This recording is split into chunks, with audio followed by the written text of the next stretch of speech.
Hello, Kayla.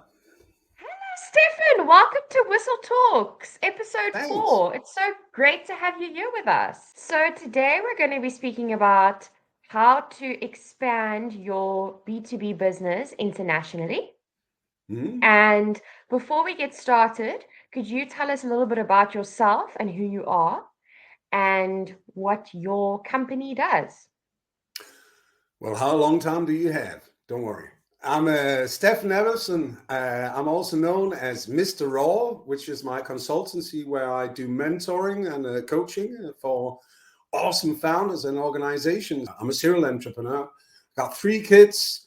They're all teenagers. I fly around the world now because, with teenagers, they like to be with their friends. And I've been building companies my entire life. And that has summed up to 14 startups. I have 5 exits. I have 2 bankruptcies. And yesterday, I quit my job as a CEO of a startup, actually. I just learned in life that what makes you most happy is by helping others without asking anything in return, though. And that's the secret, not asking anything in return, because then you're not giving. You give to receive. You just have to give Yes, for giving. And one way of doing that is trying to inspire people who listen to podcasts like this. I already feel inspired. I'm sure our listeners are going to feel inspired. You're doing a great job at inspiring, Mr. Raw. Well, thank you, Kayla. All right. You have quite a good knowledge about expanding your business internationally. Well, building companies throughout my life, I've always focused. I come from a little country called Denmark. We're only 6 million people living there, and we simply believe we are the best in the world. And of course, we can have a long discussion about that. But when you're only 6 million people, you also have a very small market. So that means that in order to make something really successful, you need to cross borders into new markets. And that means I've been doing that for such a long time. I practically don't know how to go domestic only. And yeah, helping a lot of founders achieving that. I have perfected and developed a simple, very, very simple model on how to actually go expand into new territories. Because I've learned there is actually only one way. Okay. And I hope you're going to tell us what that way is. No, absolutely not. But I'm going to tell you about all the ways you won't succeed with it. And Okay.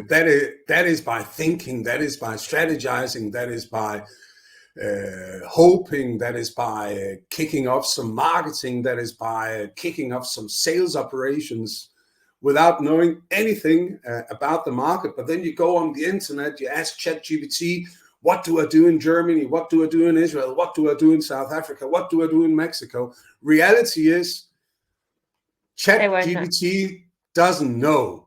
And we don't know, because when you run a B2B company, you are offering some kind of service or some kind of product. And whatever that product and service is attained by your domestic market, the reasons why they would buy from you are usually very different in other territories, because people are very much different. That makes a lot of sense. Yes. So, Absolutely. the way to go international is quite simple. First of all, it's not about marketing. It's not about selling. It's all about what I call business development. And business development literally means that you develop your business. The best way to develop your business is by, you call it product market fit.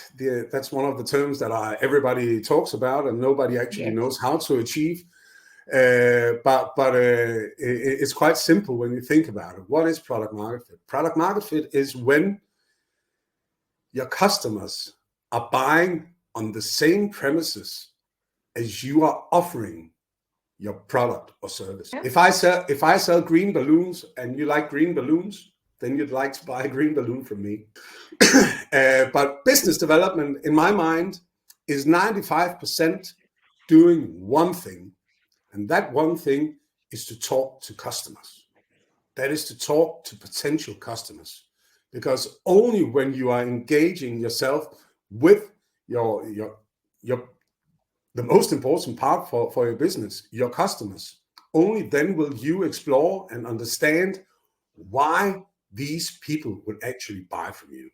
This thesis, finding what I refer to as the raw value proposition, the actual reasons why your customers buy from you, is quite simple.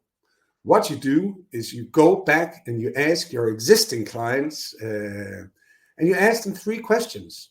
You call them. You won't send them an email. You can't get this knowledge any other way but to call them or meet them personally, face to face. And you ask them, tell me, Kayla, why did you buy from us? And then they'll tell you why they bought from you.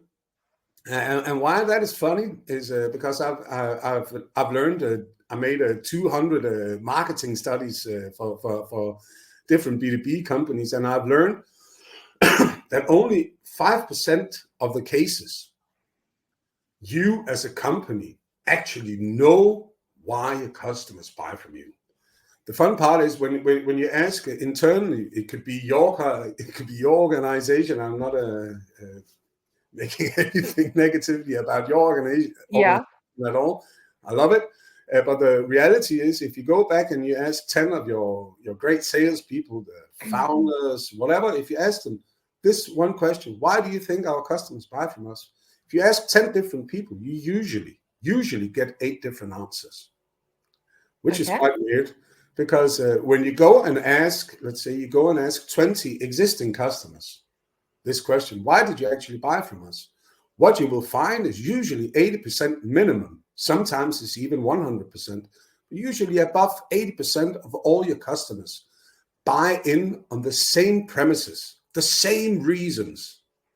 And the fun part here is those reasons are usually and mostly not what you believe yourself. And what I find funny about that is, or sad, or whatever you want to call it, it is the reasons why your customers in reality buy from you is the only reason why you have a company. Because if you didn't have any customers, you wouldn't have any company, would you? Or you wouldn't have a job. Yes. So the reasons why your customers buy from you is actually the reason why you go to work. So not only is the raw value proposition why your customers in reality buy from you, but indeed it's also your mission and vision described towards what you aim to, and that is, of course, hopefully making your customers happy. But now you have some sort of a value proposition. The whole point is now to go out and test new waters, new territories. Let's say we go to Holland, the Netherlands, or United Kingdom, or somewhere in America. It doesn't matter. What you literally do is you try and find the ideal customer profile companies that are matching you in your domestic market, finding out what type of companies am I actually selling to, okay, and then make a list of at least 100 prospects. Usually it's 200 prospects you need to run through, because what you need to gain is get 100 conversations with customers in a specific way. And I'll show you now how you do it. This is before sales and this is before marketing. Because when you nail your value proposition, your raw value proposition in your domestic market, what you now can nail is your marketing. Because now you know what to communicate. Now you know what to tell your market in order to ignite them to start buying from you. And more importantly, when your marketing actually works, this is where you set off your sales organization. For instance, hiring Whistle to have 5 people attacking the German market or whatever, but also having a sales guy. But this sales guy is not the same sales guy who does the sales afterwards, because what you need here is I'm not saying you are not intelligent, but you need an intelligent person to to have these talks, because you need to get people to talk. Yes. Because the more people say, the more they tell you. It's crazy, I know. It's like mind-blowing. And how you do that, it's quite simple. You ask them open-ended questions, meaning questions you can't say yes or no to. However, you begin like this. Let's say you are my prospect in Germany. Guten Morgen. Or let's take England. Hello, Kayla. My name is Stefan. I'm calling from this company. I'm calling from Mr. Raw. I'm calling from Whistle. I sell this value proposition. Would you like to talk to me about that? And then, of course, that value proposition is the actual value proposition towards your product and services and company. So that can be we help scalable startups to conquer the world. Is this something you'd like to talk to me about? For instance, if it was Whistle, if it was Mr. Raw, I help founders and companies elevate themselves on a commercial basis, usually doubling the revenues. Is this something you'd like to talk to me about? Whatever the value proposition is, I ask you, is this something you'd like to talk about? And Kayla, now you can only answer two things. What you would most likely tell me is, no, I do not want to talk to you. The beauty about this, first of all, you're not saying no to me as a person. You're saying no to my value proposition. So the inner child in me, I don't get sad because you're not saying no to me, you're saying no to my value proposition. After you say no, I ask you, tell me, Kayla, why don't you want to talk to me about my value proposition? And there are three reasons why you don't want to talk to me. The first reason is I hate salespeople. So please don't talk to me. I hate salespeople when they call me. That's the first reason. I'm sure you get that a lot. We get that a lot, of course. But then you can say, okay, I understand, but can I please send you an email about it?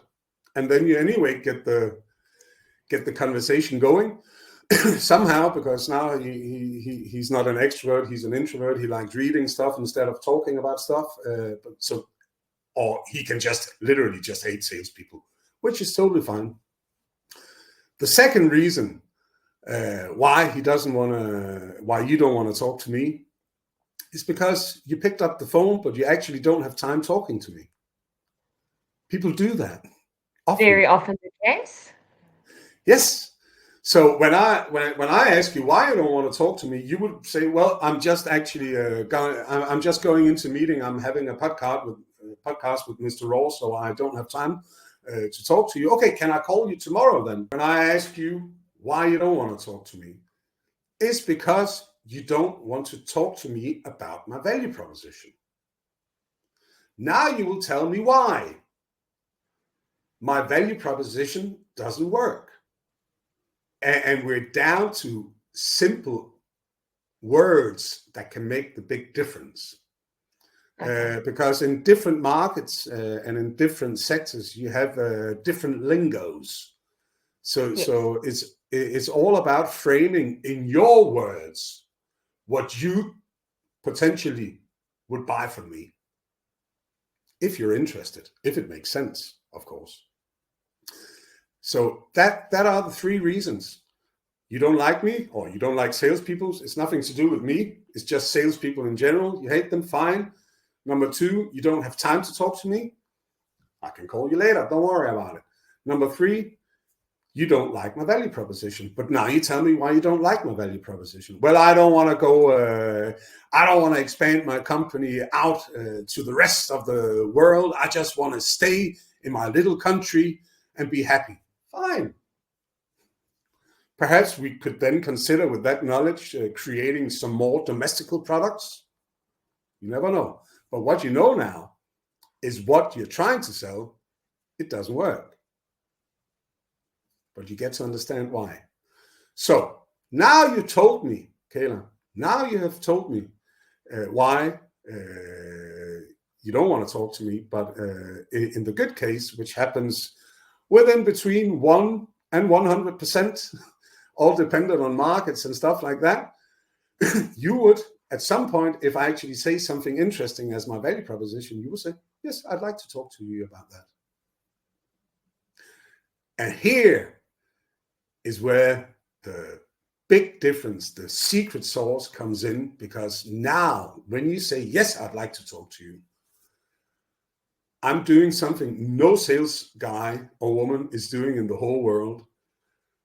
And I encourage every salesperson to do this, because now I'm going to ask you, why do you want to talk to me about this? Now you're going to tell me why you like my value proposition.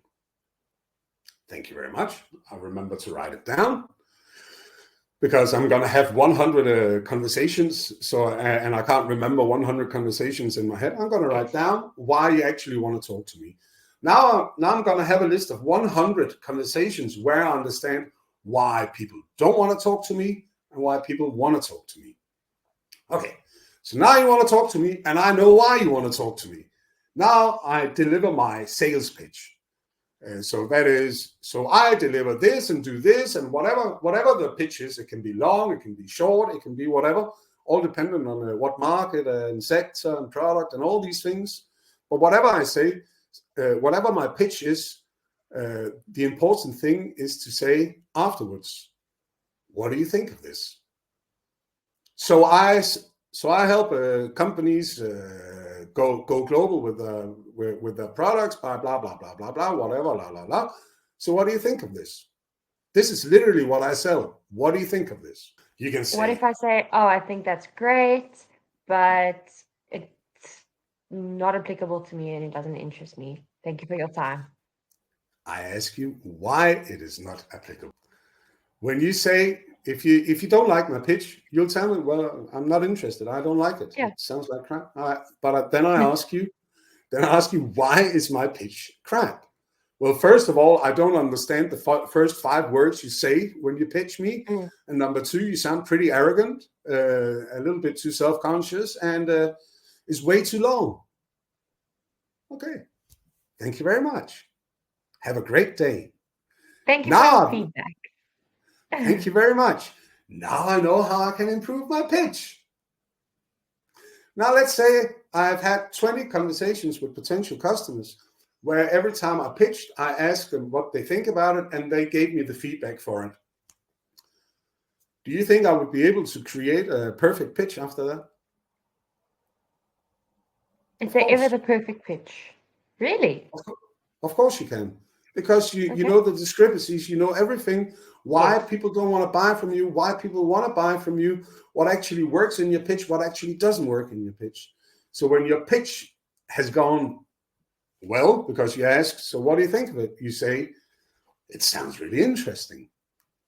You, of course, endlessly ask again, why do you find it interesting?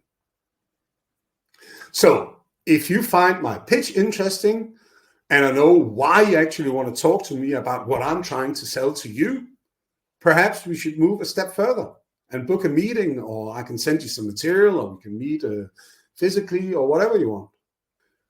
Now you have all the knowledge you need in order for you to succeed, or even I'd say not succeed in a market based on a value proposition and based on a pitch. And that's this is how you attack a new market, because there can be local legislation, there can be, it can be totally different than what you're used to. And you can do a lot of market research, but you might as well just talk to the customers, because they will tell you that, it's illegal to sell that. Oh, shit. Okay, then we have to have a management meeting, because we're actually selling something that is illegal in a country. Yeah. Maybe we should do something about the products so it becomes legal. Just to take a far out case, of course. So this is how you do it. you talk, or you get a person to talk to 100 customers in a very, very specific manner, where you first of all say who you are, where you're from, what you sell, and ask if they want to talk to you. Get their yes or no. Ask them why. Pitch them. Ask them what they think about your pitch, and then with that feedback, you will know whether this customer wants to buy or don't want to buy. And the beauty of it all, you'll understand why. So when you have, if you imagine yourself an Excel sheet with 100 lines down, rows down, with a feedback from 100 different customers, with that knowledge, you will know how not only to brand yourself, but also sell yourself in a new market. So that's how you go international. It's quite simple. You talk to customers. So that is how you know if your value proposition is going to work well in an international market, if it's worthwhile expanding. This is the most important step, and after that, everything will kind of all fall into place. Totally. Or not. Okay, it's as simple as that. It is as simple as that. It's raw. And I also believe that's what Whistle should be offering their customers on new territories. Get out and talk to 100 customers and then see what happens. Because what happens is literally your reality. And you can't market research yourself out of it anyway, because you will anyway need to talk to customers at some point in order to get customers. So why not talk to them at first? After this step, what are some other implications that we need to consider? Like, I'm sure there's barriers, costs, things like that. Yeah, of course, and you have your pricing and you have your profits and all these things. But now you know how to position yourself in your market on a marketing level, and you know what your salespeople need to focus on when they talk to customers. I'm sorry, what else do you need? Interesting approach. Interesting. Actually, what you need is a product that works, but that's another story. Your raw value proposition tells you and your customers who you are, why you're here, and how you make them better. No, and the fun part, no, you have a lot of sales coaches talking about this for 3 hours and blah blah, and then you can do this, and what happens if they say this? Forget it. Just talk to customers, because that's where the real magic happens anyway. The whole key here is to bring that feedback back into the organization so the organization can adjust and improve and go back into the market and do even better. So one thing is talking to your potential clients, but also remember, as you started, as I said, we started, you talk to your existing clients in your domestic market, but when you also close your clients in your new market, you call them 1 month or 3 months later after they bought from you, and you ask them these 3 questions. First of all, thank you, Kayla, for buying from us. We're so happy that you are a customer. I have 3 questions I'd like to ask you, if it's okay. Yeah, sure, okay. Okay, so why did you actually buy from us, Kayla? And now we will get to understand if that value proposition that we invented for our new market is actually the right one. The second question you ask is, how happy are you for our delivery or our product? Or you can use the Net Promoter Score on a scale from 0 to 10. How likely are you to recommend us to another client? So you get to understand how happy they are for what we're actually doing for them. And if it's not a full-blown 10 or super magnificent, you ask them, of course, so how do you believe we can improve? Because then you know where to improve, how happy your customers are, and you know why they're even doing business with you. Tell me any other component I need to understand for me to grow my business even further. And better your product. Yeah. Wow. That's it, Kayla. Simple as that. That's it. It's as simple as Life that. should be simple. Yeah. But most founders don't want to talk to customers.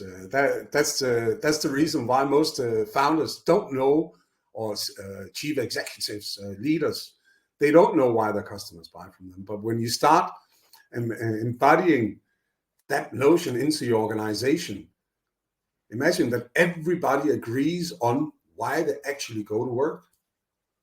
It's Then not magic really happens inside organizations when that happens. Because now we're suddenly talking the same language. We're solving the same problems. I'm not solving your problems out from your reality. We are talking about our customers' reality, which we are well aware of. And I'm assuming that you've done this a few times. You've asked these questions Yes, I have. many times. Yes, I And have. And I encourage how every company to do so as well. Because if you ask these questions, both to your existing customers and also to your potential customers for that matter, it's your best red thin line to navigate from towards even greater success, because everything else is literally noise. And you mentioned earlier that you often receive responses that you didn't expect to receive. I'll give you a funny example. Okay. A few years ago, I helped a startup who created a robot, who built a robot that can mark up football fields with the white markings. You know, the white Okay, markings yes. on the football field? Yeah. So you have a Yes. robot, and it does for you, and you do it for, and it does it automatically. What you do is you press a button, and then 10 minutes later, you marked up the football field.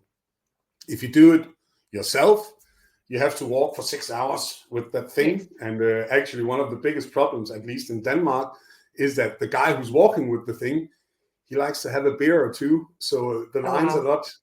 they're not really straight. The fun part, the company is called Tiny Mobile Robots. So what we first did was we went in and we asked the existing customers, why did you actually buy a tiny mobile robot?